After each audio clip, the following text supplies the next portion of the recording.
I am Harita Chalan of 3rd DC English. Chapter 1 Ambedkar's concluding speech in the Constituent Assembly.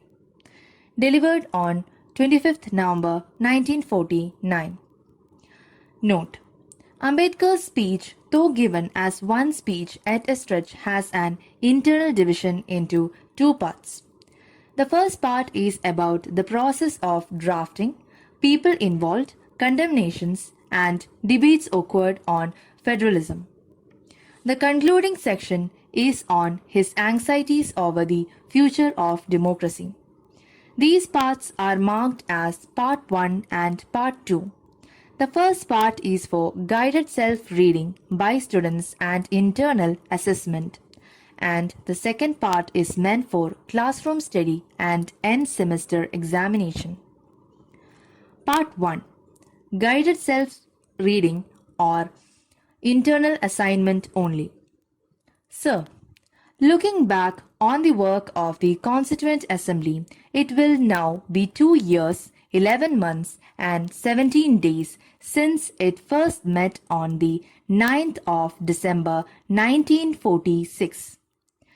During this period, the Constituent Assembly has altogether held 11 sessions. Out of these 11 sessions, the first 6 were spent in passing the objectives resolution and the consideration of the reports of committees on fundamental rights, on union powers, on provincial constitution, on minorities, and on the scheduled castes and scheduled tribes. The 7th, 8th, 9th, 10th and 11th sessions were devoted to the consideration of the draft constitution. These 11 sessions of the Constituent Assembly have consumed 165 days. Out of these, the Assembly spent 114 days for the consideration for the draft constitution. Coming to the drafting committee, it was elected by the Constituent Assembly on August 29, 1947. It held its first meeting on 30th August. Since August 30th, it sat for 141 days, during which it was engaged in the preparation of the draft constitution. The draft constitution, as prepared by the constitutional advisor as a text for the drafting committee to work upon, consisted of 243 articles and 13 schedules. The first draft constitution, as presented by the drafting committee to the Constituent Assembly, contained 315 articles and 8 schedules. At the end of the consideration stage, the number of articles in the draft constitution increased to 386. In its final form, the draft constitution contains 395 articles and 8 schedules. The total number of amendments to the draft constitution tabled and moved in the House were 2,473. I mention these facts because at one stage it was being said that the Assembly had taken too long a time to finish its work, that it was going on leisurely and wasting public money. It was said to be a case of narrow fiddling while Rome was burning. Is there any justification for this complaint? Let us note the time consumed by constituent assemblies in other countries appointed for framing their constitutions. To take a few illustrations, the American Convention met on May 25, 1787, and completed its work on September 17, 1787, that is, within 4 months. The Constitutional Convention of Canada met on October 10, 1864, and the Constitution was passed into law in March 1867, evolving a period of 2 years and 5 months.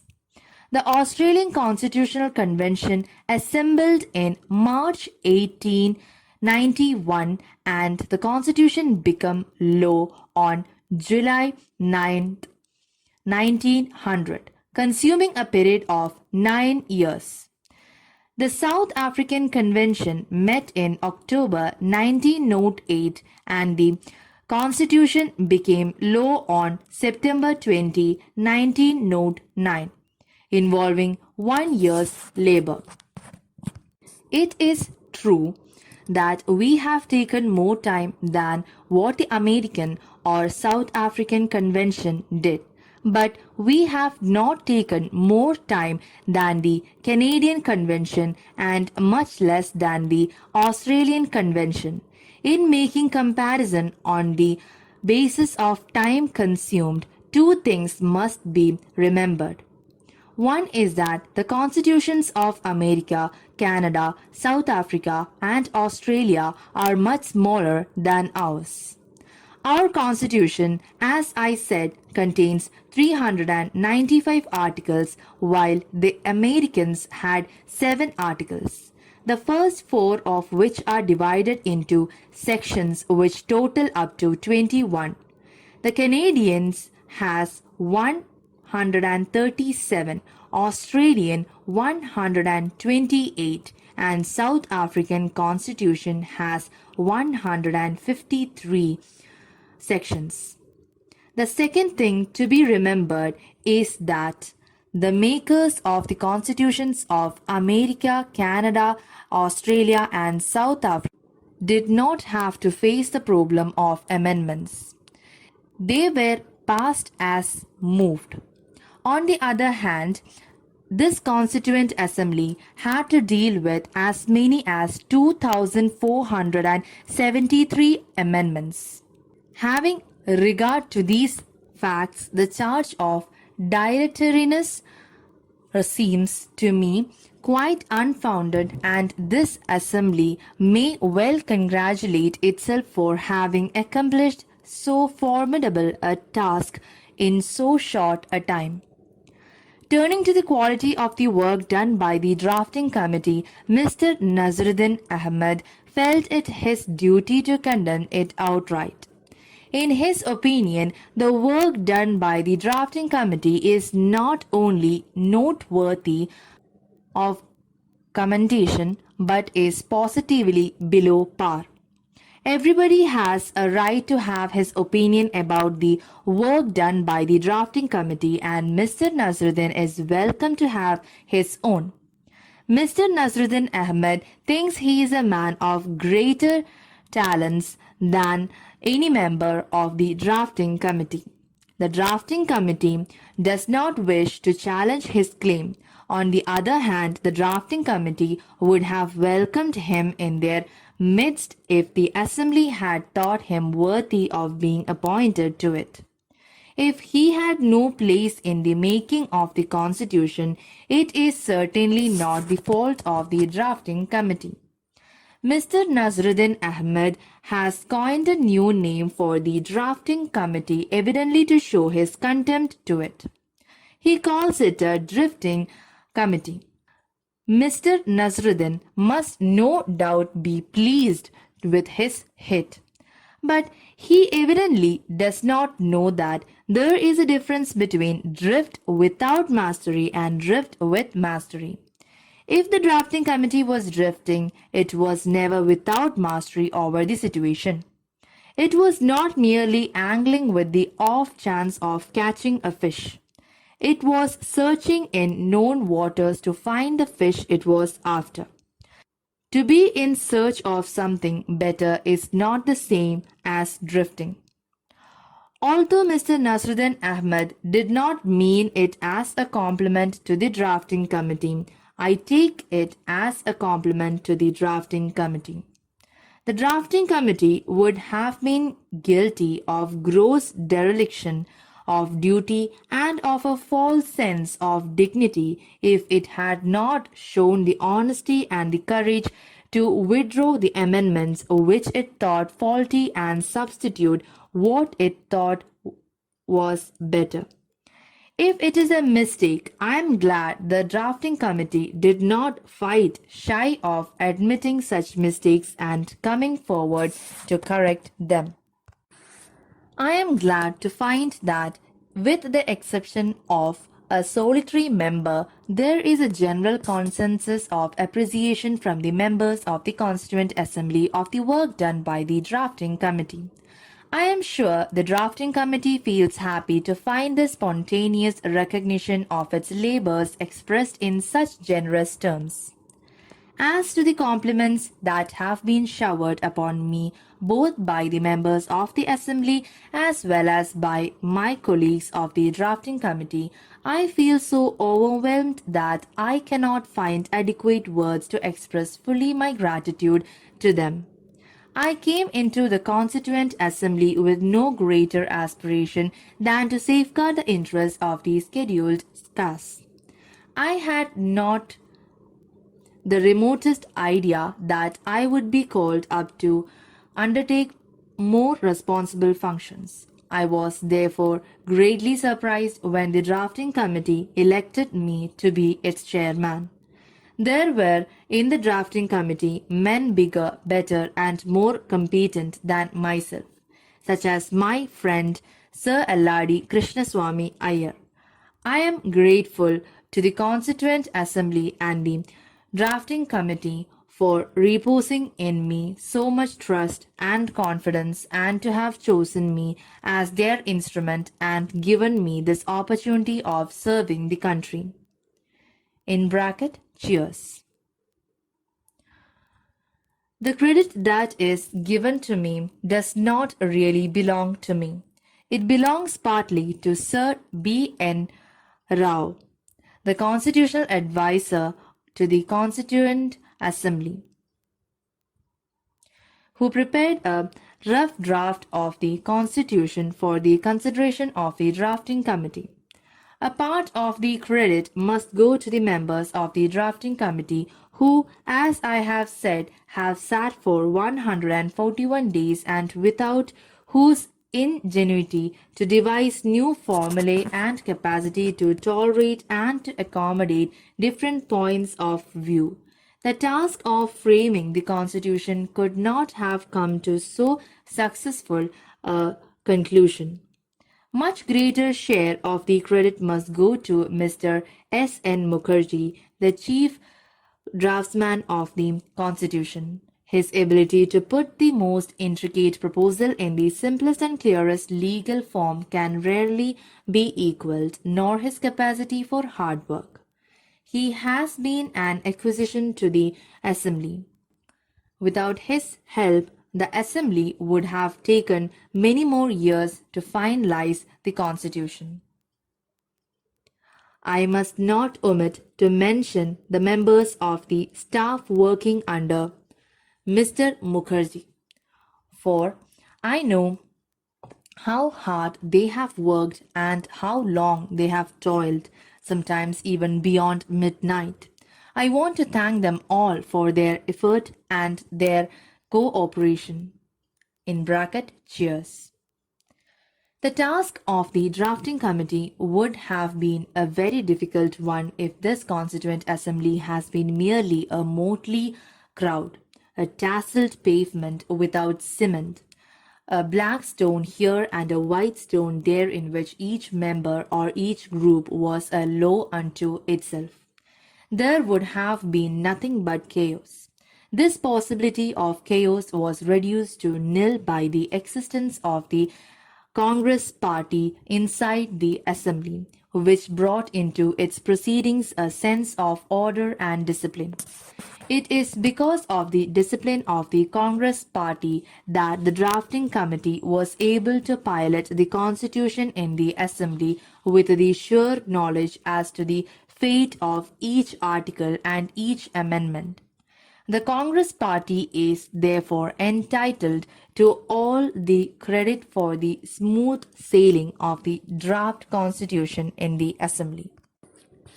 The proceedings of this Constituent Assembly would have been very dull if all members had yielded to the rule of party discipline.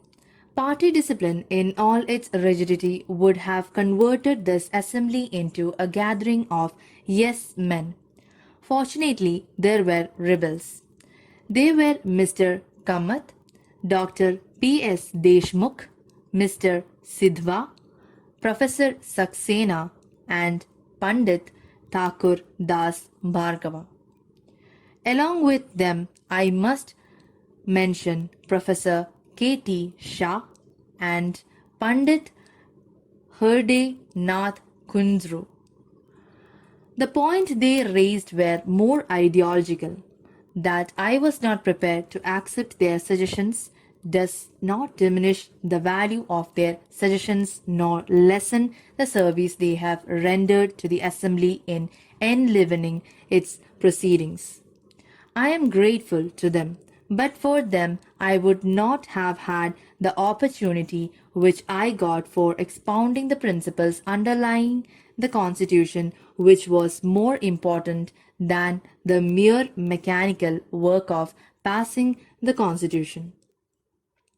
Finally, I must thank you, Mr. President, for the way in which you have conducted the proceedings of this Assembly. The courtesy and the consideration which you have shown to the members of the Assembly can never be forgotten by those who have taken part in the proceedings of this Assembly. There were occasions when the amendments of the drafting committee were sought to be barred on ground purely technical in their nature. Those were very anxious moments for me. I am, therefore, specially grateful to you for not permitting legalism to defeat the work of constitution making. As much defense as could be offered to the Constitution has been offered by my friends Sir Alladi Krishnaswamy Iyer and Mr. T.T. Krishnamachari. I shall not therefore enter into the merits of the Constitution, because I feel, however good a Constitution may be, it is sure to turn out bad because those who are called to work it happen to be a bad lot.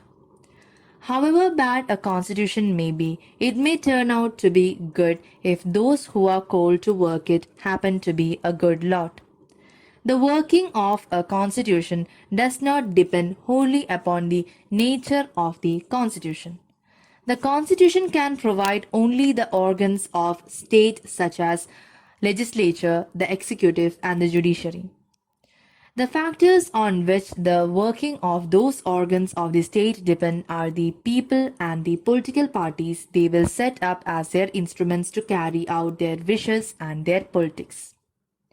Who can say how the people of India and their parties will behave? Will they uphold constitutional methods of achieving their purposes or will they prefer revolutionary methods of achieving them? If they adopt the revolutionary method, however good the constitution may be, it requires no prophet to say that it will fail. It is therefore futile to pass any judgment upon the constitution without reference to the part which the people and their parties are likely to play. The condemnation of the constitution largely comes from two quarters, the Communist Party and the Socialist Party. Why do they condemn the Constitution? Is it because it is really a bad Constitution? I venture to say no. The Communist Party wants a constitution based upon the principle of the dictatorship of the proletariat. They condemn the Constitution because it is based upon parliamentary democracy. The Socialists want two things. The first thing they want is that if they come to power, the Constitution must give them freedom to nationalize or socialize all private property without payment of compensation. The second thing that the socialists want is that the fundamental rights mentioned in the Constitution must be absolute and without any limitations, so that if their party fails to come into power, they would have the unfettered freedom not merely to criticize but also to overthrow the state. These are the main grounds on which the Constitution is being condemned. I do not say that the principle of parliamentary democracy is the only ideal form of political democracy. I do not say that the principle of no acquisition of private property without compensation is so sacrosanct that there can be no departure from it.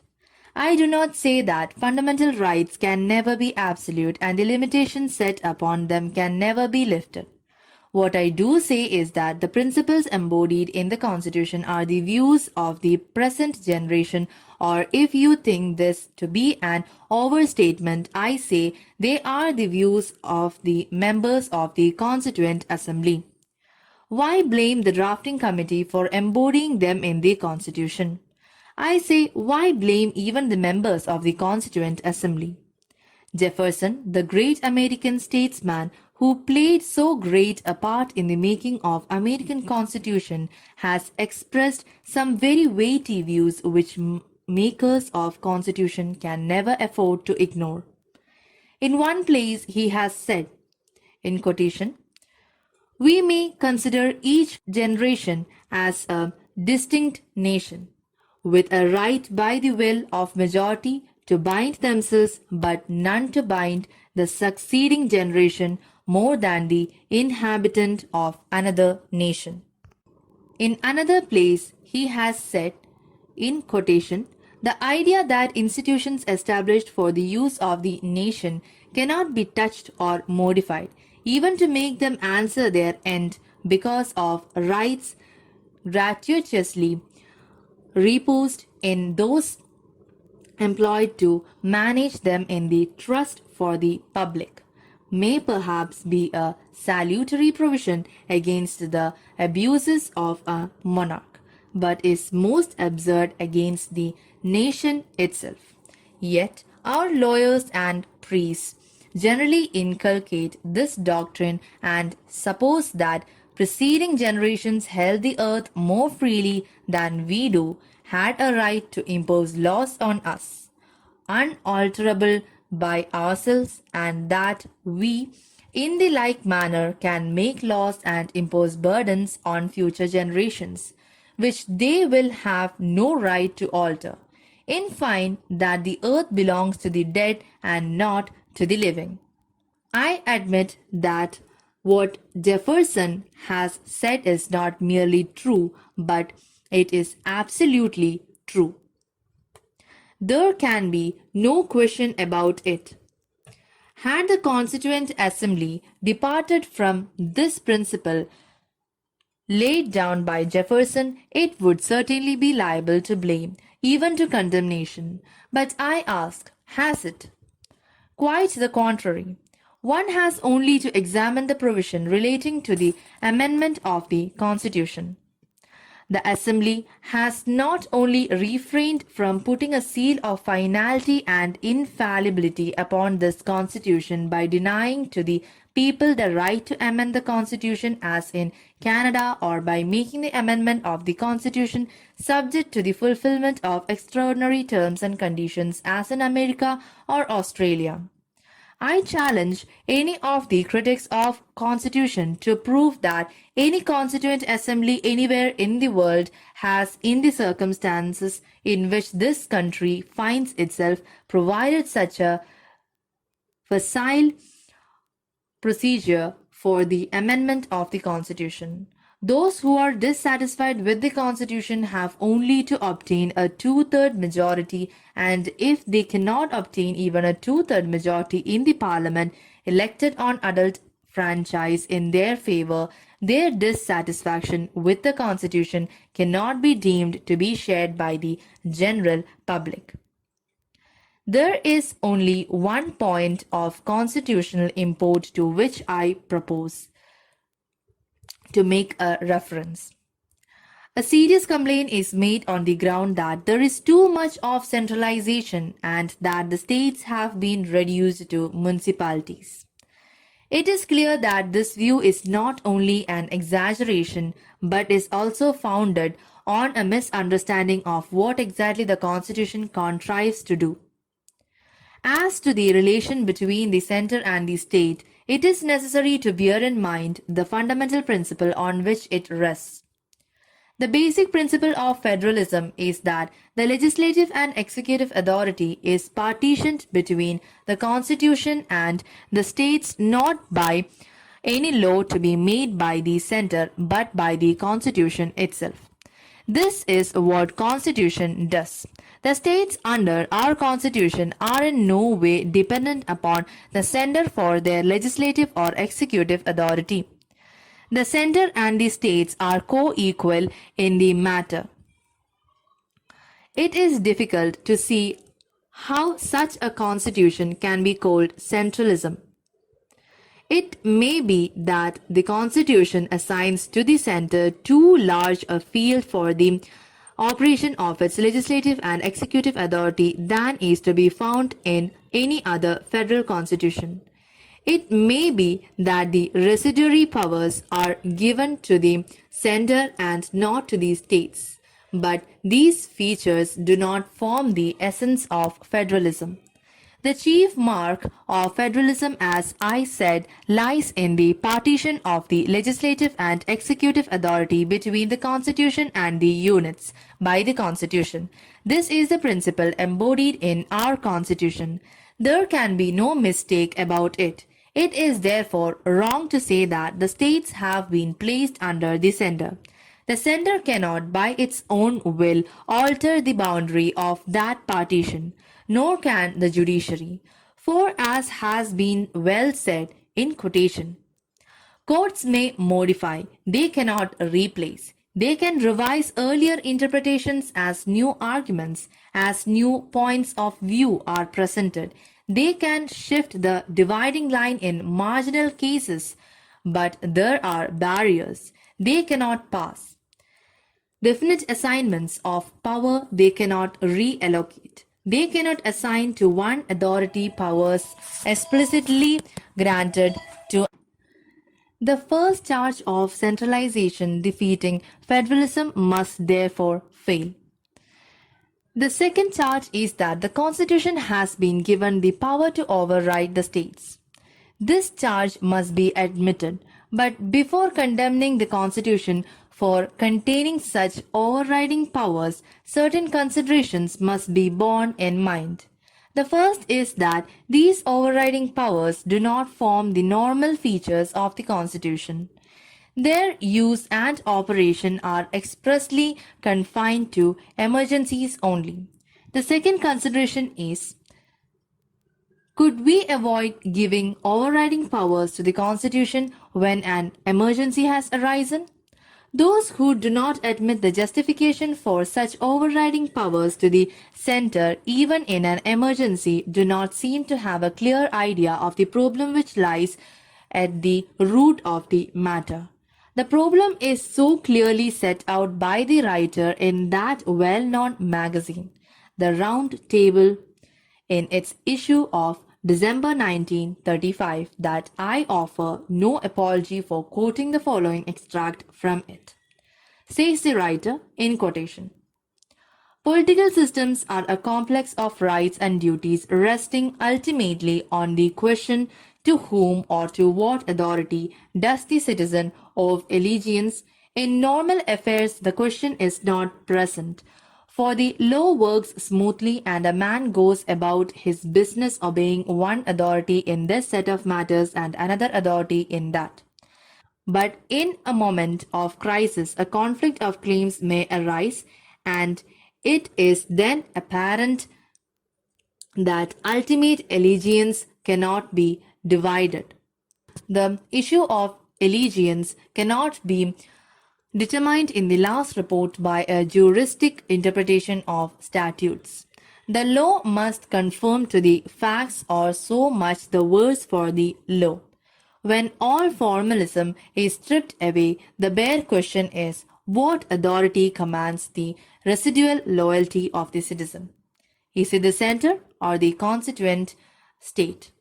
The solution of this problem depends upon one's answer to this question, which is the crux of the problem. There can be no doubt that, in the opinion of the vast majority of the people, the residual loyalty of the citizen in an emergency must be to the center and not to the constituent states. For it is only the center which can work for a common end and for the general interest of the country as a whole. Herein lies the justification for giving to the Constitution certain overriding powers to be used in an emergency.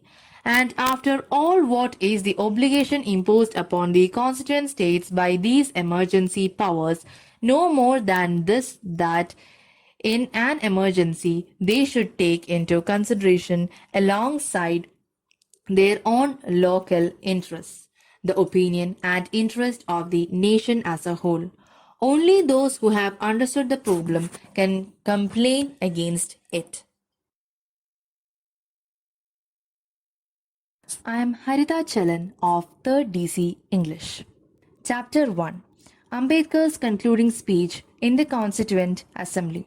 Part 2, Future of Democracy and India. 4. End semester examination.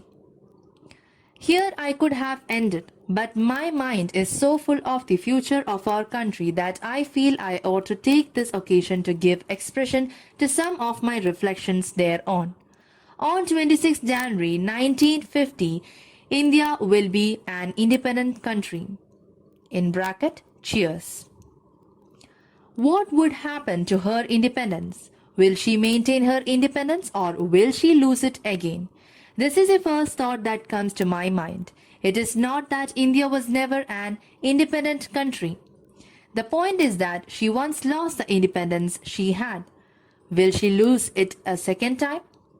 It is this thought which makes me most anxious for the future. What perturbs me greatly is the fact that not only India has once before lost her independence, but she lost it by the infidelity and treachery of some of her own people. In the invasion of Sindh by Muhammad bin Qasim, the military commanders of King Dahar accepted bribes from the agents of Muhammad bin Qasim and refused to fight on the side of their king. It was Jaichand who invited Muhammad Ghori to invade India and fight against Prithvi Raj, and promised him the help of himself and the Solanki kings. When Shivaji was fighting for the liberation of Hindus, the other Maratha noblemen and the kings were fighting the battle on the side of Mughal emperors. When the British were trying to destroy the Sikh rulers, Gulab Singh, their principal commander, sat silent and did not help to save the Sikh. In 1857, when a large part of India had declared a war of independence against the British, the Sikhs stood and watched the event as silent spectators. Will history repeat itself? It is this thought which fills me with anxiety. This anxiety is deepened by the realization of the fact that, in addition to our old enemies in the form of castes and creeds, we are going to have many political parties with diverse and opposing political creeds. Will Indians place the country above their creed, or will they place creed above the country? I do not know. But this much is certain, that if the parties place creed above the country, our independence will be put in jeopardy a second time and probably be lost forever. This eventuality we must all resolutely guard against. We must be determined to defend our independence with the last drop of our blood. In bracket, cheers. On the 26th of January 1950, India would be a democratic country in the sense that India from that day would have a government of the people. by the people and for the people, the same thought comes to my mind. What would happen to her democratic constitution? Will she be able to maintain it or will she lose it again? This is the second thought that comes to my mind and makes me as anxious as the first. It is not that India did not know what democracy is. There was a time when India was studded with republics, and even where there were monarchies, they were either elected or limited. They were never absolute. It is not that India did not know parliaments or parliamentary procedure. A study of the Buddhist Bhikshu Sanghas discloses that not only there were parliaments, for the Sanghas were nothing but parliaments. For the Sanghas knew the parliamentary procedure known to modern times. They had rules of parliamentary procedure known to modern times. They had rules regarding seating arrangements, rules regarding motions, resolutions, quorum, whip, counting of votes, voting by ballot, censor motion, regularization, res judicata, etc. Although these rules of parliamentary procedure were applied by the Buddha to the meeting of the Sanghas, he must have borrowed them from the rules of the political assemblies functioning in the country in his time. This democratic system India lost. Will she lose it a second time? I do not know. But it is quite possible in a country like India, where democracy from its long disuse must be regarded as something quite new. There is danger of democracy giving place to retain its form but give place to dictatorship. It is quite possible for this newborn democracy to retain its form but give place to dictatorship in fact. If there is a landslide, the danger of the second possibility becoming actuality is much greater. If we wish to maintain democracy not merely in form but also in fact, what must we do? The first thing in my judgment we must do is to hold fast to constitutional methods of achieving our social and economic objectives. It means we must abandon the bloody method of revolution. It means that we must abandon the method of civil disobedience, non-cooperation and satyagraha. When there were no ways left for constitutional methods for achieving social and economic objectives, there would be a great deal of justification for unconstitutional methods. But where constitutional methods are open, there can be no justification for these unconstitutional methods. These methods are nothing but the grammar of anarchy, and the sooner they are abandoned, the better for us. The second thing we must do is to observe the caution which John Stuart Mill has given to all who are interested in the maintenance of democracy, namely, not to lay their liberties at the feet of even a great man or to trust him with powers which enable him to subvert their institutions. There is nothing wrong in being grateful to great men who have rendered lifelong services to the country. But there are limits to gratefulness. As has been well said by Irish patriot Daniel O. Colonel, no man can be grateful at the cost of his honor, no woman can be grateful at the cost of her chastity, and no nation can be grateful at the cost of its liberty. This caution is far more necessary in the case of India than in the case of any other country. For in India, bhakti, or what may be called the path of devotion or hero worship, plays a part in its politics unequaled in magnitude by the part it plays in the politics of any other country in the world. Bhakti and religion may be a road to salvation of the soul. But in politics, Bhakti or hero worship is a sure road to degradation and to eventual dictatorship. The third thing we must do is not to be content with mere political democracy. We must make our political democracy a social democracy as well. Political democracy cannot last unless there lies at the base of its social democracy. What does social democracy mean? It means a way of life which recognizes liberty, equality, and fraternity as the principles of life. These principles of liberty, equality, and fraternity are not to be treated as separate items in a trinity. They form a union of trinity in the sense that to divorce one from the other is to defeat the very purpose of democracy. Liberty cannot be divorced from equality. Equality cannot be divorced by liberty. Nor can liberty and equality be divorced by fraternity. Without equality, liberty would produce the supremacy of the few over the many. Equality without liberty would kill individual initiative. Without fraternity, liberty and equality could not become a natural course of things. It would require a constable to enforce them.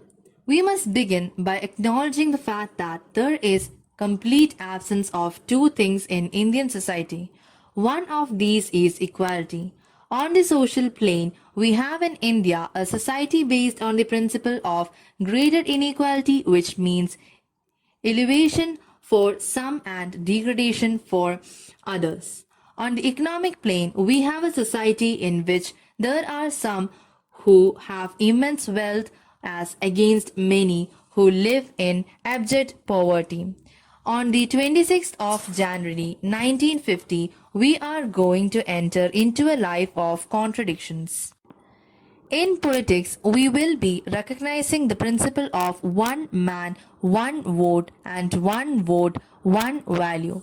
In our social and economic life, we shall, by reason of our social and economic structure, continue to deny the principle of one man, one value.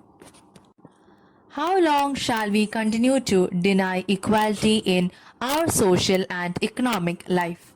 If we continue to deny it for long, we will do so only by putting our political democracy in peril.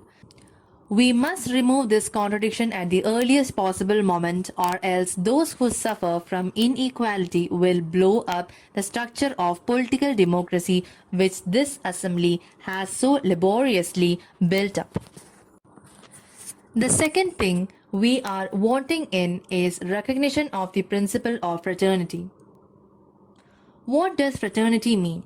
Fraternity means a sense of common brotherhood of all of Indians being one people. It is the principle which gives unity and solidarity to social life. It is a difficult thing to achieve. How difficult it is can be realized from the story related by James Bryce in his volume in American Commonwealth about the United States of America.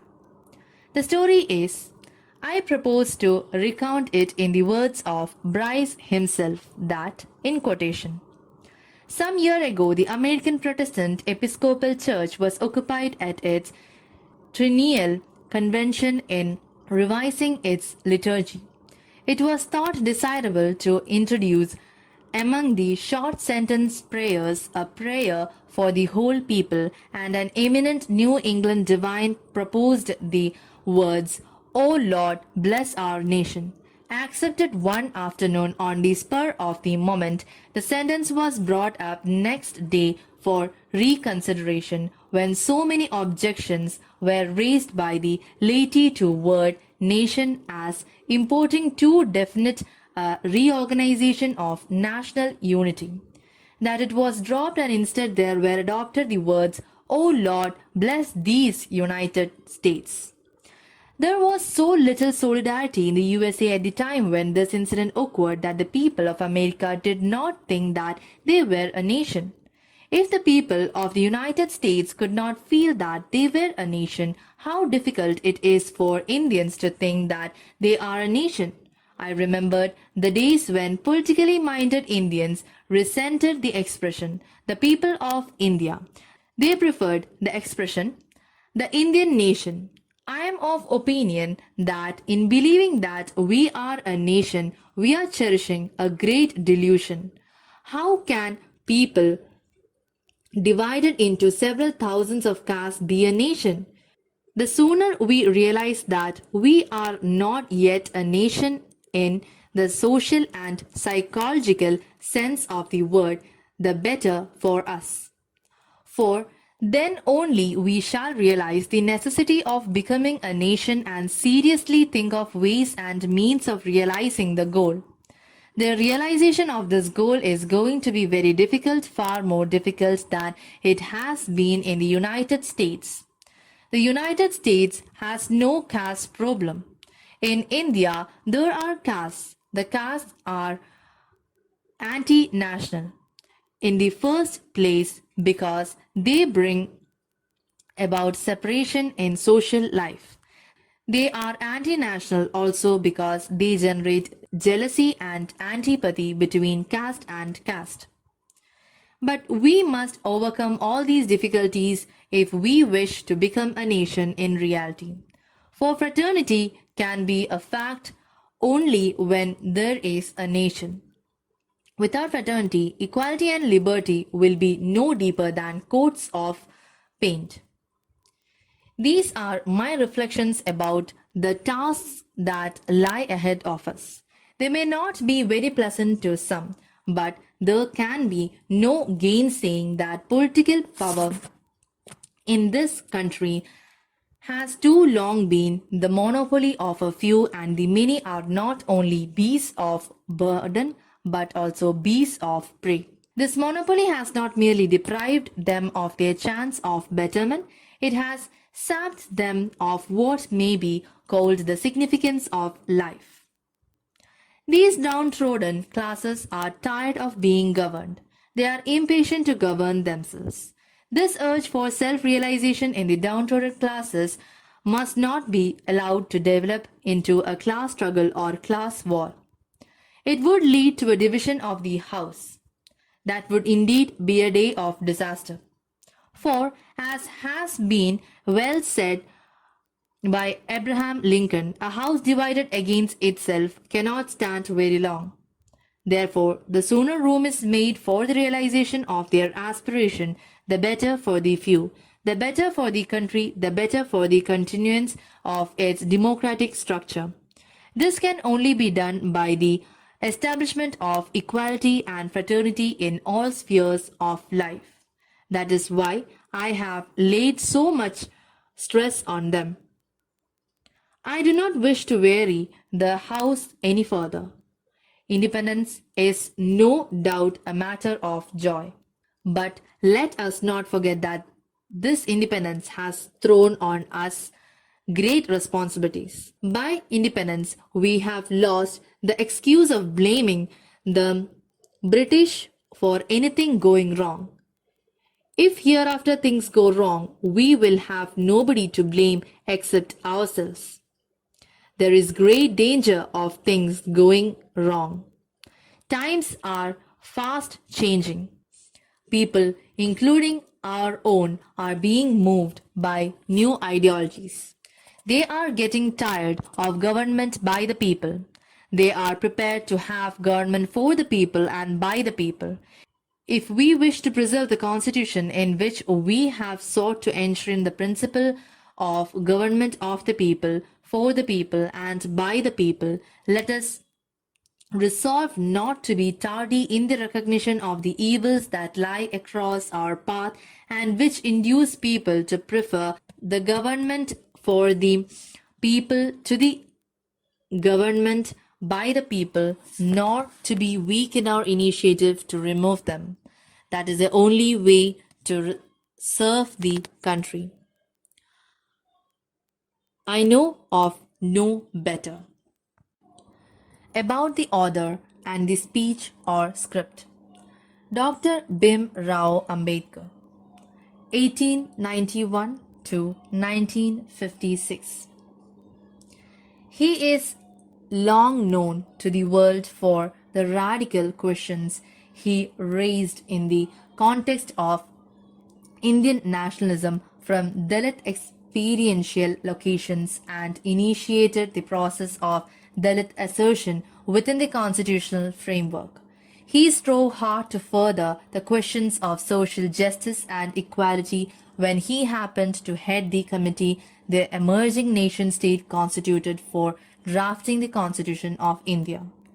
He was an eminent jurist, an economist, and a social reformer whose interdisciplinary scholarship, radical and inclusive perception enabled him to steer the drafting process with the fundamental slogan of World Renaissance: liberty, equality, and fraternity always in view. He was entitled to hold his position and he did it responsibly as the Minister of Law in the first nationalist government of Free India for the same reasons. Ambedkar had an iconic role in initiating the integration of the otherwise scattered and confined caste annihilation movements to a national scale. The contemporary state of affairs in India of the new millennium demand more commitment to the constitutional values and the social outlook advocated by Ambedkar. The remarkable address by Ambedkar would help the student community to understand the India of the present times in relation to the constitutional values and assess whether the Indian nation state has adhered to constitutional principles and succeeded in protecting the rights of the people, including the marginalized, so that they can live a life of dignity and self-respect in India. His speeches and writings are available online in multimedia forms. Module 1 begins with the historical speech Dr. Bhim Rao Ambedkar delivered in the Constituent Assembly on 25th November 1949. This was the last speech in the series of speeches delivered as part of the drafting, presentation and approval of the Constitution of India.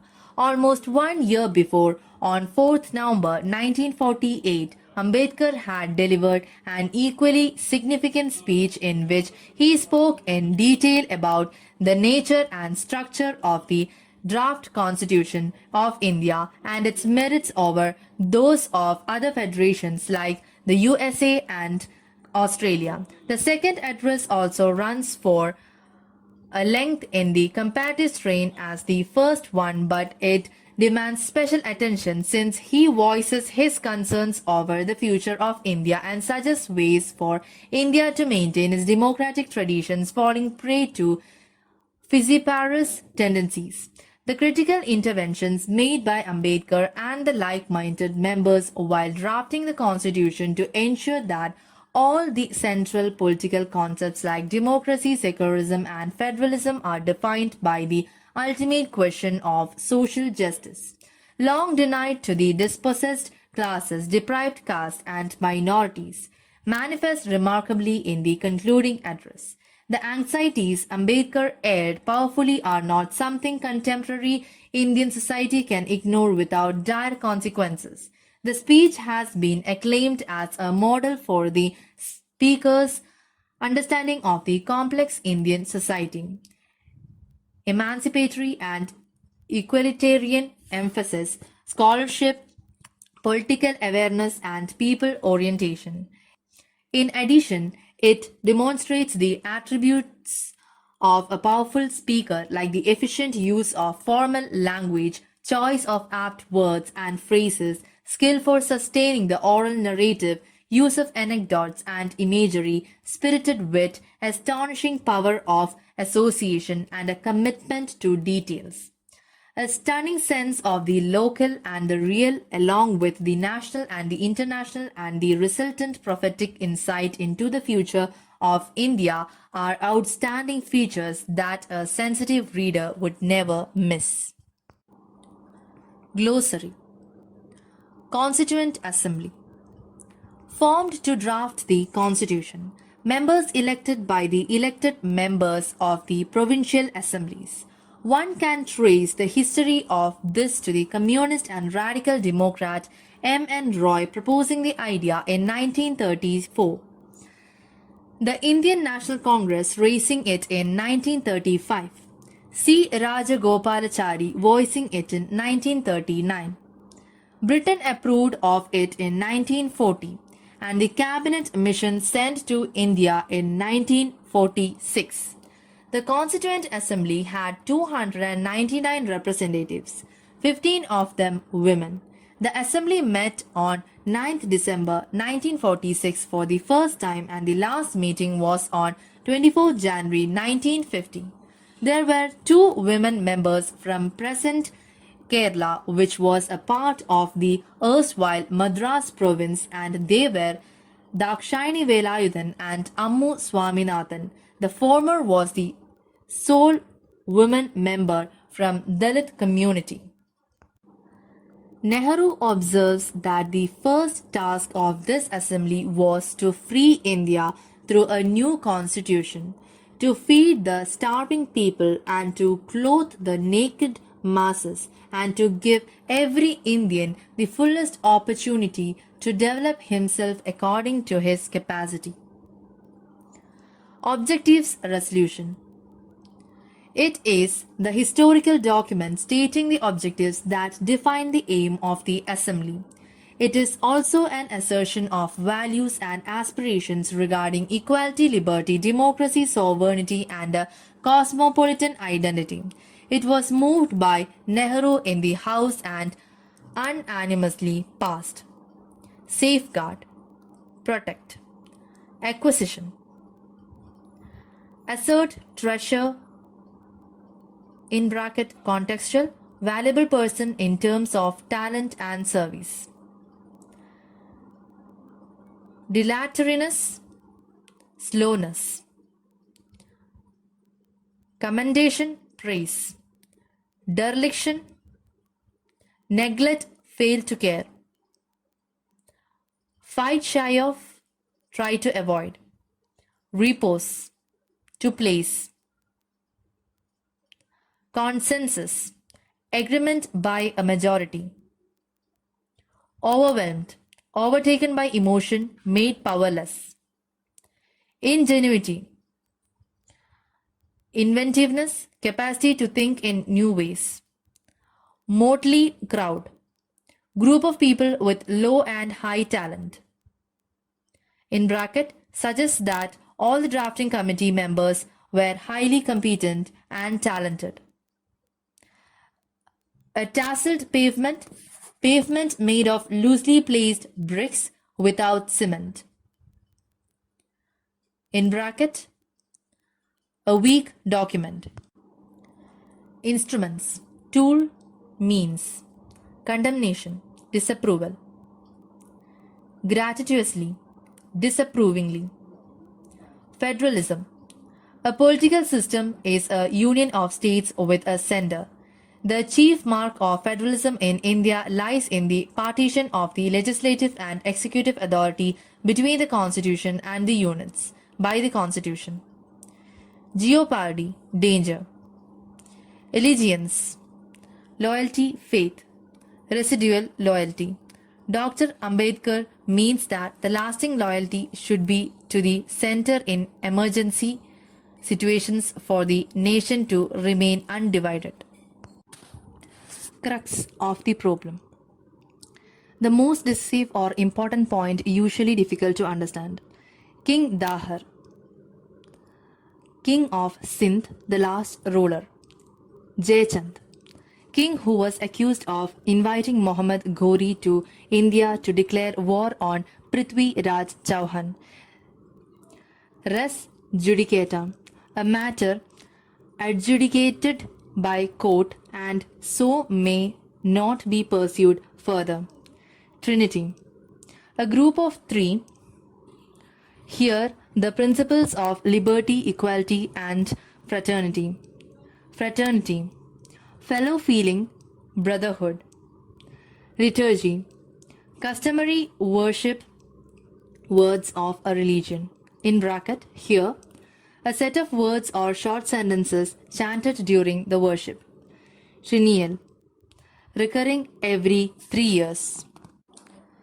Delusion, mistaken belief. Beasts of burden, animals used for heavy work.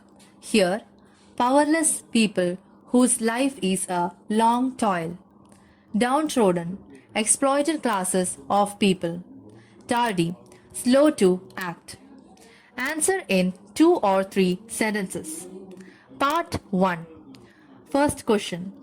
Why is the Constitution of India described as a formidable document? 2. How does Ambedkar refute the charges of delay in drafting the Constitution? 3. Comment on the phrase drifting committee and the response to it. 4. What was the communist and socialist criticism of the Constitution? 5. Who were the rebels of the drafting committee? 6. Why was the Speaker specially grateful to the President? 7. Who prepared the rough draft of the Constitution? Part 2. For end semester examination only. 8. Which democratic tradition is mentioned in the speech? 9. How did India lose its freedom first? 10. What was inherently wrong with the Indian society with regard to equality? 11. How does caste become anti-national? 12. What will be the consequence of hero worship? 13. What is Jefferson's observation on gratefulness to great men? 2. Answer the questions given below in 80 to 100 words. A. Part 1 for internal assessment only. 1. The role of the various members in the drafting committee. 2. What was the explanation given for taking a relatively long time for drafting? 3. Nasruddin Ahmed, his accusation and Ambedkar's response to it. 4. Ambedkar's reply to the charges of centralization in the Constitution.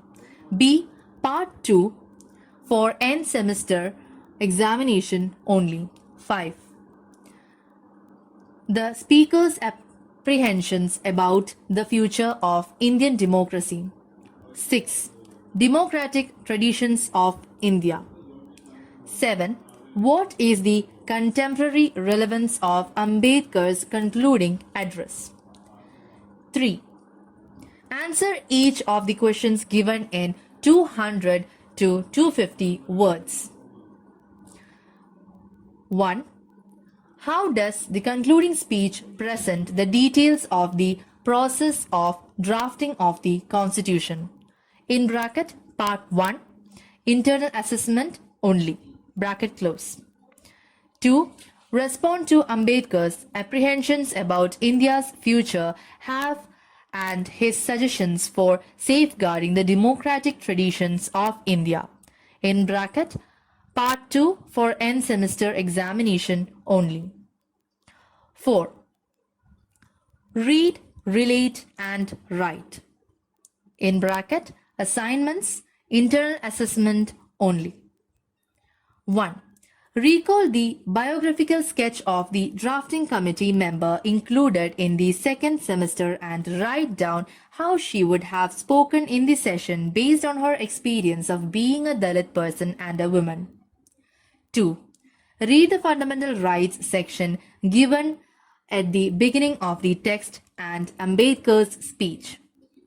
Read a newspaper or search online for the reports on violation of fundamental rights. Relate the text one another and prepare a write-up. 3. Make a short video to give a message against ragging and post it in the college website or YouTube channel. 4. Write about your own experience of discrimination in terms of any of these: caste, class, age, color of the skin, height, body, size, dress, etc. 5. Imagine that you are an anchor reporting the news of child abuse. Prepare a video news report and present it in the class. 6. Watch Ambedkar's concluding speech online and prepare a note on the speech. 7. Perform a part of the speech in the class. 8. Compare Indian and American Constitution. Main points. Part 1, A, B and C, and Part 2, D. A. Ambedkar's defense of the time spent for drafting. 2 years, 11 months, 17 days.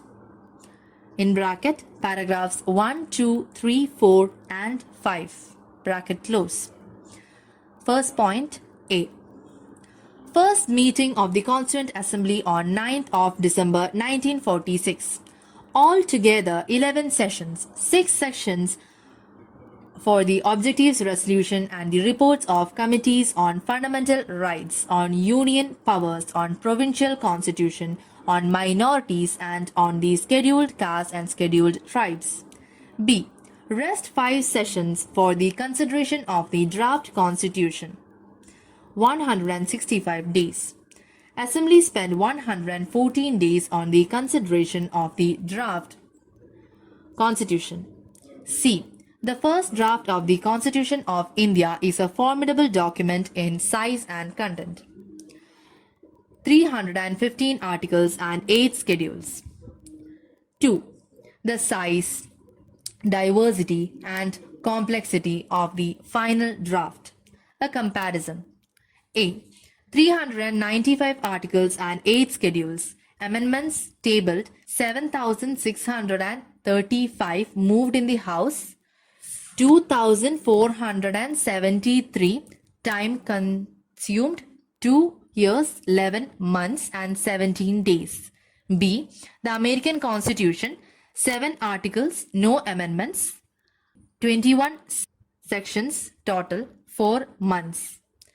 The Canadian Constitution 147 sections, amendments 2 years 5 months. The Australian Constitution Convention 128 sections, no amendments 9 years. The South African Convention 153 sections, no amendments 1 year. 3. Response to Nasruddin Shah's comment, in bracket, not drafting but drifting committee, positively below par, not worthy of commendation.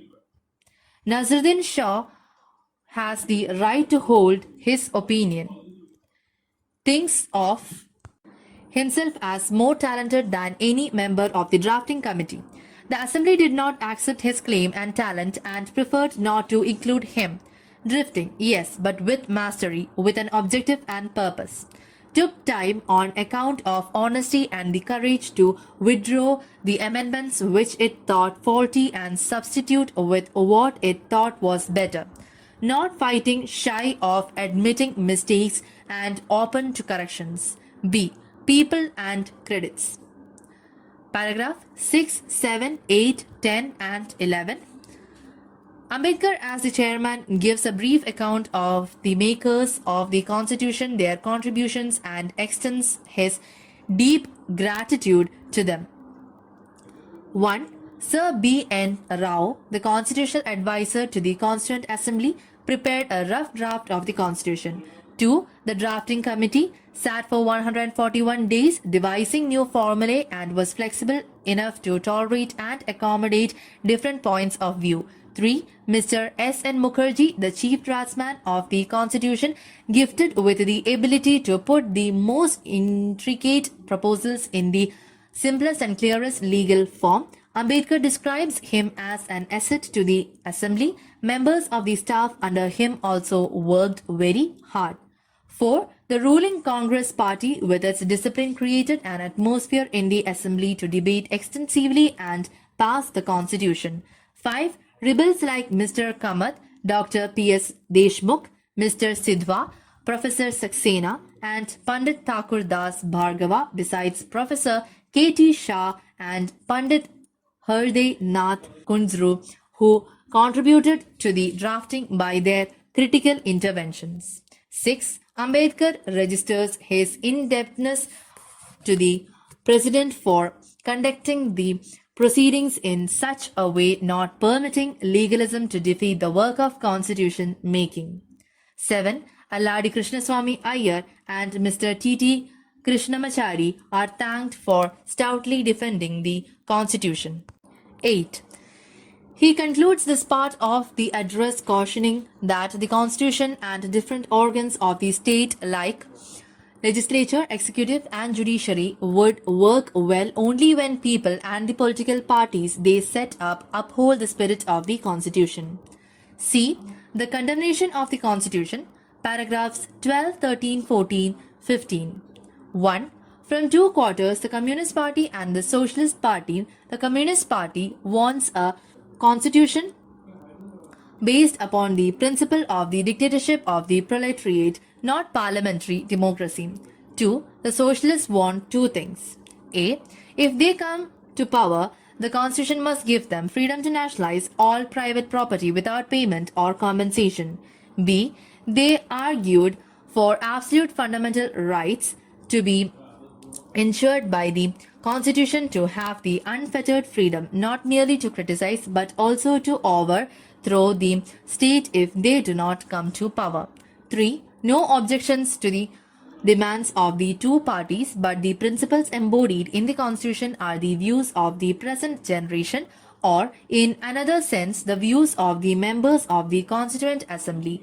Quotes Jefferson's view to consider each generation as a distinct nation with a right by the will of majority to bind themselves but none to bind the succeeding generations more than the inhabitant of another nation. Modifications may be necessary and admissible too, to so provision given for amendments of the Constitution in bracket, unlike in Canada, America or Australia where it is very tedious. Procedure for the amendment of the Constitution obtain 2/3 majority. 4. 1. Federalism, central-state relationship, complain about the centralization of power, reducing the states to the status of municipalities, paragraphs 16, 17 and 18. Only an exaggeration, misunderstanding of what exactly the Constitution says. The fundamental principle of federalism is that the legislative and executive authority is partitioned between the center and the states not by any law to be made by the center but by the Constitution itself. This is what the Constitution does. The states as per Indian Constitution are in no way dependent upon the center for their legislative or executive authority. The center and the states are co-equal. 2. Essence of federalism. The misunderstanding arises from these features. A. The Constitution assigns to the center a large field for the operation of its legislative and executive authority. B. The residuary powers are given to the center and not to the states. C. The two features given above are not the essential aspects of federalism. The chief mark of federalism lies in the partition of the legislative and the executive authority between the center and the units by the Constitution. The center cannot, by its own will, alter the boundary of that partition. Courts may modify and revise, they cannot replace. There are barriers they cannot pass, different assignments of power they cannot reallocate. They cannot assign to one authority powers explicitly granted to another. 3. Charge about the overriding powers of the center. Charge must be admitted conditionally bearing in mind certain considerations. Overriding powers do not form the normal features of the Constitution. The use of these powers is reserved for emergencies only. The second consideration is that assigning the use of such powers in emergencies is simply unavoidable, as pointed out in the December 1935 issue of the Round Table. The bare question is what authority commands the residual loyalty of the citizen? Is it the center or the constituent state? There can be no doubt that in the opinion of the vast majority of the people, the residual loyalty of the citizen in an emergency must be to the center and not to the constituent states, because The center can work for a common end and for the general interest of the country as a whole in an emergency. The states should, in an emergency, take into consideration, alongside their own local interest, the opinion and interest of the nation as a whole. D. Apprehensions about the future of Indian democratic traditions. 19 to 31. 1. On 26 January 1950, India to be republic. First concern, will India lose independence a second time too? A. India lost freedom first by the infidelity and treachery of King Dahar, Jayachand and some Maratha noblemen. B. In 1857, when a large part of India had declared a war of independence against the British, the Sikhs remained silent spectators. C. Anxiety that history may repeat. D. New causes for division. Caste, creed, and many political parties with opposing political creeds. E. Indians and their political parties should place the country above their creeds to remain free. 2. The second concern, weakening of democratic traditions and constitution in future. A. India's strong democratic tradition reflected in Buddhist Bhikshu Sanghas, borrowed from some functioning indigenous political systems which observed rules of parliamentary procedure known to modern times.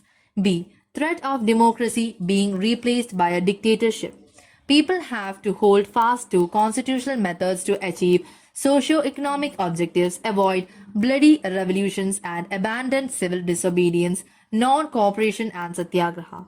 In the absence of constitutional measures, people may resort to unconstitutional means. C. John Stuart Mill's observation against hero worship. People should not be grateful to great men who have rendered lifelong services to the country at the cost of their honor. India's strong bhakti tradition and hero worship, if adopted in politics, will lead the nation to dictatorship. D. Political precautions against evils of dictatorship and divisiveness. Inclusive policies to expand political democracy into social democracy as well. The nation must begin by acknowledging the absence of equality and fraternity in Indian society, take measures to address greater inequality and other contradictions. The principle of one man, one vote and one vote, one value should be upheld in social and economic life as well. Long denial of equality and social justice in economic, social, and cultural life would persuade those who suffer from inequality to blow up the structure of political democracy the Constituent Assembly has so laboriously built up. E. Fraternity, or a sense of common brotherhood of all Indians being one people, is a principle the recognition of which would unite India as a democracy. India has to become a nation in the social and psychological sense of the word by seriously thinking of and adopting the ways and means of realizing the goal. Caste practices are anti-national because it divides people and generates jealousy and antipathy. Annihilation of caste is the only way for India to become a nation of fraternity and equality. F. The constitutional empowerment of the powerless groups, the political power in India being the monopoly of the few, others become beasts of burden and beasts of prey. They are tired of being governed and they are impatient to govern themselves. So there is the chance for caste and class wars unless constitutional options are used to resolve the contradictions. Political, social, economic equality and fraternity in all spheres of life have to be achieved for India to remain a sovereign democratic republic. According to him, working to bring about an egalitarian society is the best way of serving the country.